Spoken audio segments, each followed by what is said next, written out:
बिस्मिल्लाहिर्रहमानिर्रहीम। अस्सलाम वालेकुम। मैं हूं मोहम्मद रिजवान और आप देख रहे हैं मेरा YouTube channel Rizwan health care. तो अपने चैनल पर आपको खुशामदीद करता हूं। उम्मीद करता हूं आप सब खैरियो आफियत से होंगे। तो जी नाज़रीन, आज की वीडियो का टॉपिक है कि हामिला औरत का जो पाँव है इसको देखकर आप किस तरह से अंदाज़ा लगा सकती हैं, कैसे देख सकती हैं कि जान सकती हैं कि इस दफ़ा वो एक बेटे को जन्म दे रही है या फिर एक बेटी को। तो ये वीडियो आपके लिए बहुत ही ख़ास है। जो निशानियाँ मैं आपको बताने वाला हूँ वो ज़्यादातर ख़वातीन में पाई जाती हैं और बाज़ ख़वातीन में ये निशानियाँ नहीं भी पाई जाती।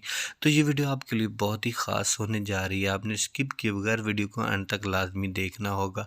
काइंडली अगर वीडियो को तरफ मज़ीद बढ़ने से पहले एक रिक्वेस्ट करता चलूँ कि अगर आपने अभी तक चैनल को सब्सक्राइब नहीं किया तो काइंडली मेरे चैनल को अपने सब्सक्राइब भी कर लेना है और साथ ही बेल वाले बटन को भी प्रेस कर लेना है ताकि आने वाली वीडियो आपको सबसे पहले मिल गई करे।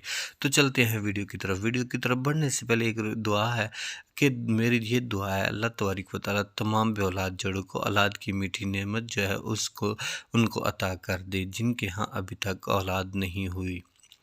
तो आमीन आमीन आपने लाज़मी कहना। हो सकता है आपके आमीन कहने से मेरी दुआ भी कबूल हो जाए और अल्लाह तबारक व तआला किसी बे औलाद के यहाँ जो है ना उनको औलाद की मीठी नेमत जो है वो अता कर दे। चलते हैं वीडियो की तरफ।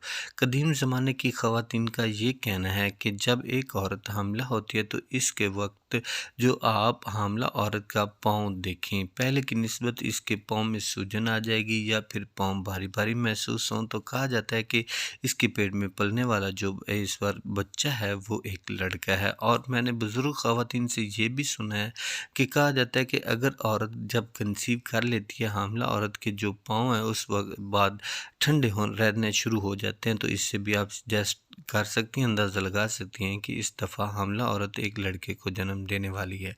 जब हामिला औरत चलती फिरती है, चहलकदमी करती है तो इस चहलकदमी के अंदाज़ को आपने गौर से देखना। चलते हुए वो अपना जो दायां पाँव है आगे को बढ़ा कर रखती है तो मतलब ये कि वो इस दफ़ा एक नन्हे शहज़ादे को जन्म दे रही है, या फिर इसके बरक्स चलते हुए वो अपने बायां पाँव इसको बढ़ा कर रखती है तो इससे मुराद है कि वो इस दफ़ा लड़की को जन्म देगी। इसके अलावा आप हामिला औरत का वज़न चेक करें। ज़ाहिर सी बात है जब प्रेग्नेंट औरत का हमला होती है तो इसका वज़न बढ़ना शुरू हो जाता है। पेट के अलावा आपने इसका दूसरा वज़न देखना है। इसका जिस्म बढ़ रहा है, ज़ाहिर हो रहा है कि इसका वज़न बढ़ रहा है तो हामिला औरत के पेट में जो पलने वाला बेबी है वो इस दफ़ा बेबी बॉय ही होगा। तो नाज़रीन, ये सब एक अंदाज़े हैं, निशानियाँ होती हैं जिनका कोई साइंटिफिक प्रूफ नहीं है। तो इनको आपने सीरियस नहीं लेना। आपने अपनी प्रेगनेंसी को एंजॉय करना है क्योंकि ये एक फ़न के तौर पर होती हैं। तो अगर आपने बेबी बॉय जेंडर के बारे में जानना है तो आपने अपना अल्ट्रासाउंड लाजमी करवाना है। तो ये थी आज की वीडियो। उम्मीद करता हूँ वीडियो आपको पसंद आई होगी। वीडियो पसंद है तो वीडियो को लाइक ज़रूर कीजिए, चैनल को सब्सक्राइब कीजिए। नेक्स्ट वीडियो तक इजाज़त दीजिए।